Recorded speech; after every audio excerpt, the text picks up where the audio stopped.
Before I do that, I want to compliment you on your children, how good they've been, how quiet, and of course this testimony has probably been riveting for them, so I imagine that's... In spite of the 3 Musketeer bars that your staff gave them.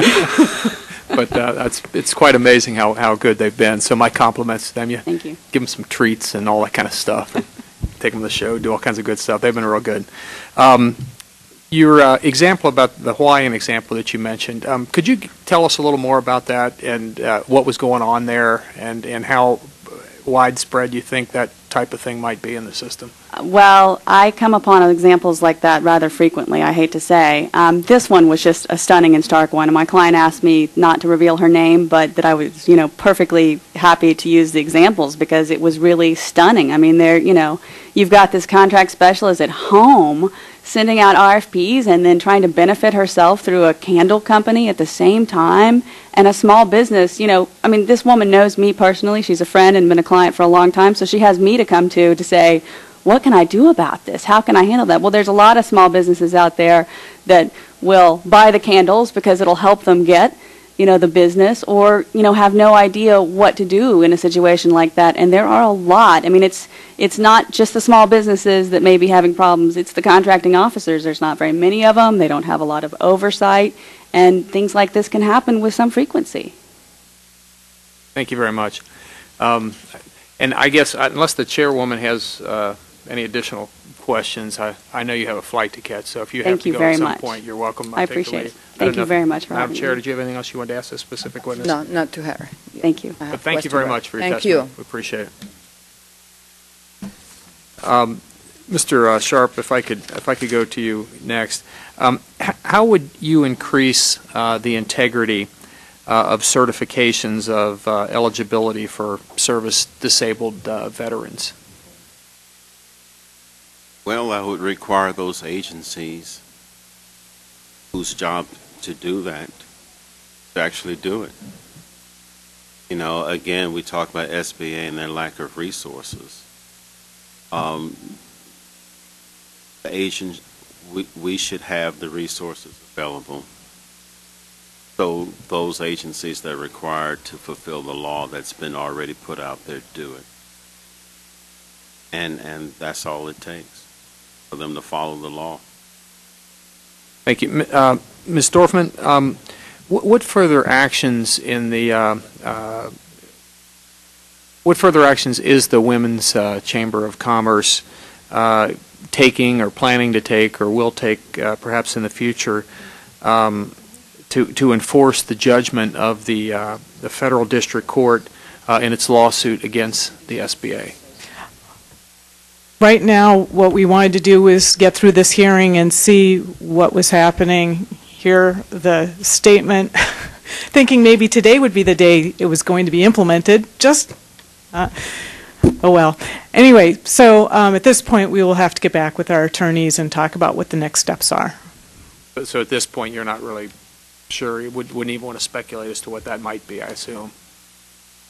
I'm assuming that you wouldn't want to speculate as to what type of things you might consider? Not at this time, no. But we will be talking with our attorneys based on today's outcome and see what our choices are to move forward to make.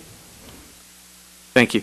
Mr. McCracken, you talked about fraud and large businesses masquerading as small businesses and that sort of thing, and how prosecutions are lacking.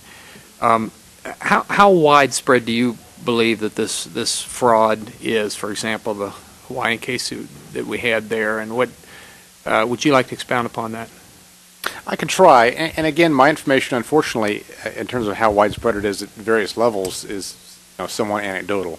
But my impression is that certainly in larger doses than we would like, and with any kind of whether it's outright fraud or what you would think of as just abuse, not using the program in the way it was intended or that most of us would think it would be used. I think it's more common than I think that a lot of us would like to think. I don't know that I'd single out a particular program per se for that, because I think there are lots of different things going on at different times. But I think my biggest concern is not those individual cases. It's the culture that can lead to if left unchecked long term, and that we could actually have, you know, a political backlash against some of the programs that should be and could be and often are extremely helpful to small companies. So we do have to make sure that they're as straight up as they can be, and that they are being implemented in the way that we all expect that they are implemented. So enforcement, I think, is a big part of that. At the same time, I think a lot of transparency and simplification, as I mentioned before, is a big part of the solution to that as well. So that, I mean, often we talked in the, I think when you were talking with the administrator, you talked about the example of how we can, you know, how do you catch some of this stuff, and should we rely on other contractors who see it happening and say, well, this guy isn't really, you know, on the up and up here. Should they be reporting that? And I think one of the dangers, one of the reasons that may not work in all cases, is because the other contractors themselves they may assume there's some loophole this guy used to get into the program that they don't understand, and there may not, in fact, actually be. So they won't report those cases because the system is so complicated that a lot of those things people will just shrug their shoulders and say, well, what can I do? And I think if we had a clear, transparent, relatively simple system, we could. My time's running short. I just wanted to get one more question, and then I'm going to get to you, Mr. Dentler, in just a minute. You also referred to the complexity of the tax code as being one of the principal problems, and I agree very much with you. Could you take maybe 30 seconds to 60 seconds to tell me what the problem is there? Oh, well, I don't know that I can do it in 30 to 60 seconds, but essentially we think that the code is enormously complex. We have this tax gap issue that we've been talking about a great deal the last year or so, and we think too frequently the solutions are, well, let's ramp up enforcement and do a bunch of other things that are going to impose a lot of burdens on people who are actually complying with the law. And then we really need to look at simplifying the tax code, because that's really at the root of things, because it allows people to get away with things and hide things and find loopholes that I don't think any of us intended to be there.